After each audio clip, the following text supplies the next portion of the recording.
Aubrey. Happy grammar episode today. Happy grammar episode to you, Jessica. How you been? How are you doing? I've been good. I'm excited to talk about today's topic because not only will this help you have better grammar, especially in IELTS speaking, and we'll give you examples of that today, but this grammar will be very useful to help you connect with other people in the real world beyond IELTS. Yes, right? It's not just about IELTS. You guys want to be able to communicate, connect with colleagues, friends. So this is going to do more than help you prepare for IELTS. It's going to help you be ready for connecting in English, right? Connection, not perfection.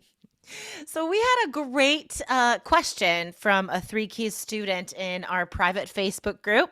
Aubrey, can you read that question, please? Yes, so shout out to Alexi. He said, I have a grammar question. I often hear people, mostly not native speakers, use the word would where I would use will instead to express a future action.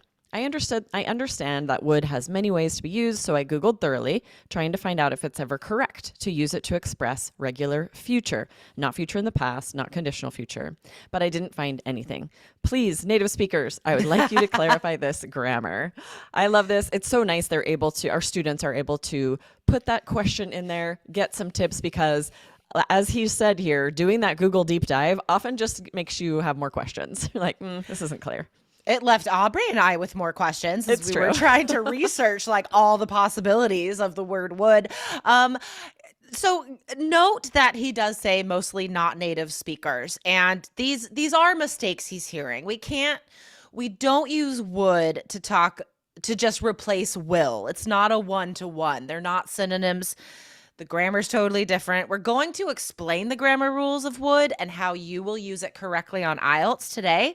But we do want to be clear that those are mistakes that he's hearing, right? Right, exactly. If you're just talking about the future, simple future, you need to use that will, right? It's a totally different meaning if you start using the word would. Exactly. So if we're talking about simple future actions, we use will or going to, right? If it's planned, if it's decided on spontaneously at the moment. But to be honest with you guys, I wouldn't worry about, and there I'm using would, I wouldn't worry if I were you, there's the conditional, about the differences between will and going to, because honestly, native speakers just interchange those all the time. Like I'd say, if somebody's like, what are you gonna do this weekend? I would say, well, I'll go to breakfast with my mom on Saturday and I'm gonna go skating with my friend after that. Like I'm talking about the same actions, like these are plans, but I'm using both will and going to, and that's totally natural.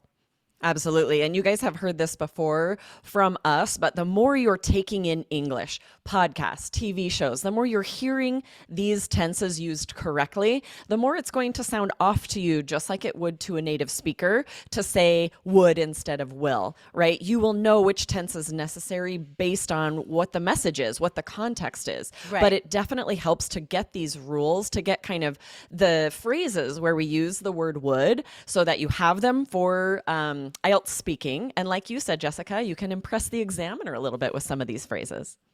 And that's why, like you said, if we listen to a lot of English, it will sound wrong, right? That's why it didn't sound right to Alexi.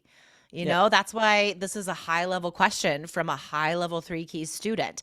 So let's get into some grammar rules before we put this into IELTS contexts. What is one way that we use would? So when there's a half phrase where the second clause is giving context, right? It's actually a conditional. Non-natives might not use that correctly. For example, if a friend asks you to go running this weekend, if it's not raining, you might just say, yeah, I would. And the full phrase would be like, yes, I would like to go raining, but we're going to I would like to go raining. I would like to go raining. That wouldn't even be accent possibility. I would like to go running. I actually wouldn't say that either. So I would maybe be more likely to say I would like to go raining than I would like to go running because I don't run.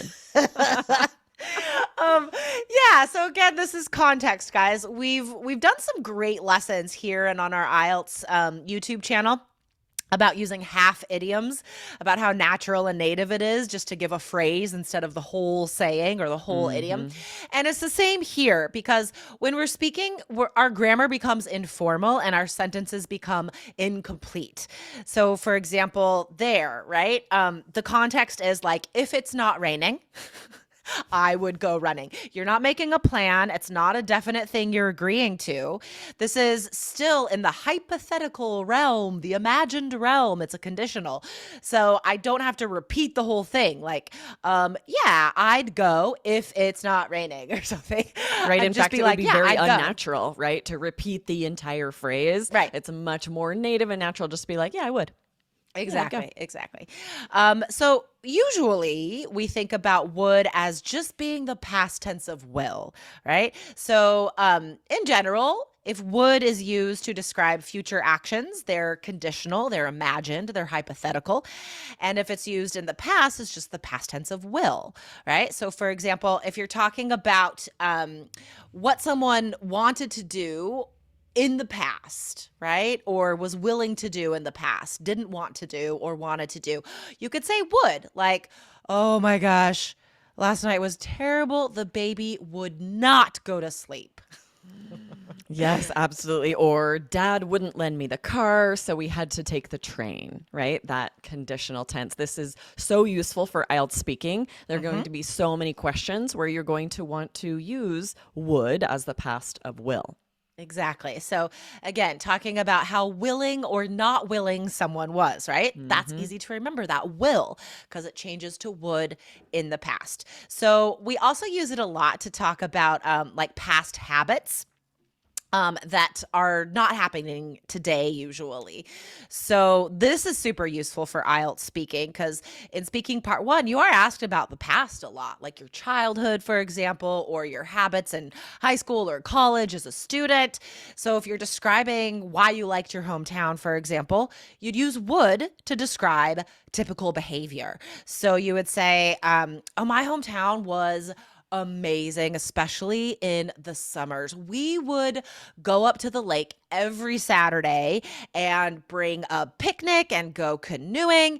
And during the weekdays, we would hang out at the arcade. I don't know. So again, we're talking about typical behavior in the past. That is very useful IELTS grammar.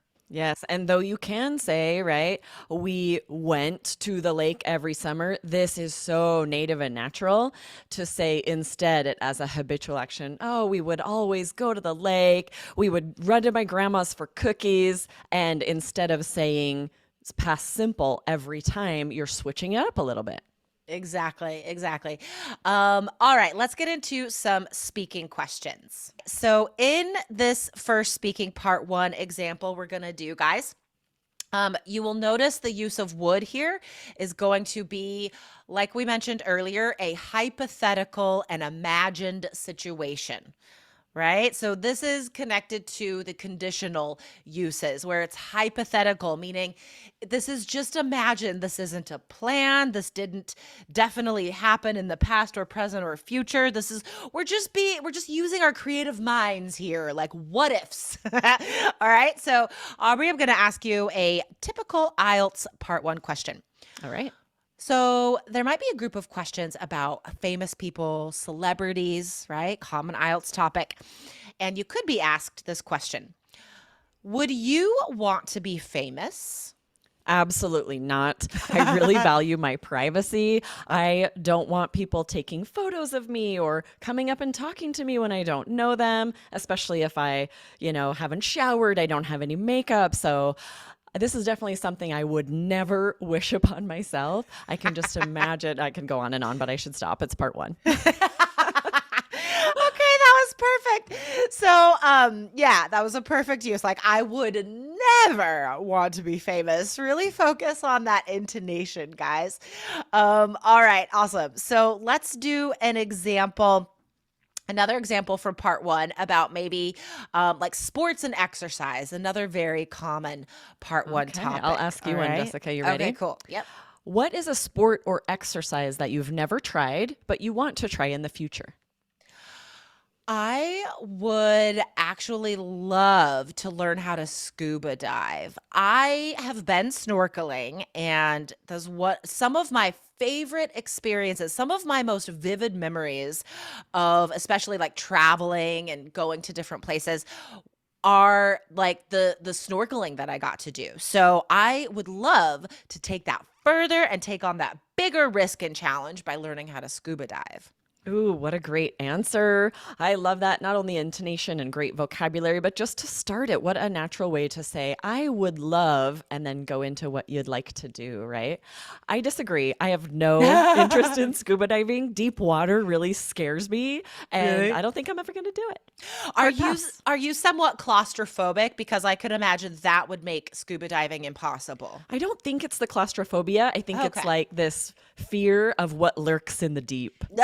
Right? Ah, Like that's if I'm in awesome. water and it's just dark under me, I'm always scared. I got stung by a jellyfish once on my leg, Oh and my gosh. I think I just have this fear of something coming and just eating my feet. No, but for reals, like I've really noticed this. If you didn't grow up near the ocean, then the ocean is usually scary. Because I know it Oh was for yeah. me. I grew up inland in the mountains, you know what I mean? And so I didn't have a lot of ocean experience, and it just scared me. The unknown, the animals, the creatures, the blah, the What I drowning. can't see. If the water's super clear, like in a super pool, we're good. But if I can't see what's under me, no, thank you. I It's know. so All scary. Yeah. I had, luckily when I lived in Taiwan, I knew a lot of people that did grow up near the ocean, like, especially South Africans. And so they taught me a lot about snorkeling and swimming Nice. and body surfing. And I lost that fear. All right. Oh, Let's that's do good. one more example here. Now, this is a part three question. All right. Now, remember, part three, one of the functions you are often asked about is to imagine or hypothesize the future of a topic. So here's a great example. Do you think people will travel by plane more or less in the future? I would like to hope that we can invent instantaneous travel at some point in the future. If I can just imagine myself somewhere and teleport there, that would be ideal. I don't want travel to take any time. I don't want to wait in an airplane or an airport. I want to just imagine it and I'm there. Let's make that happen, shall we? I would giggle with delight if I heard a student and okay, A let's make that sci-fi happen, answer. shall we? Like that's the most adorable conclusion I've ever heard. Please everyone write that down.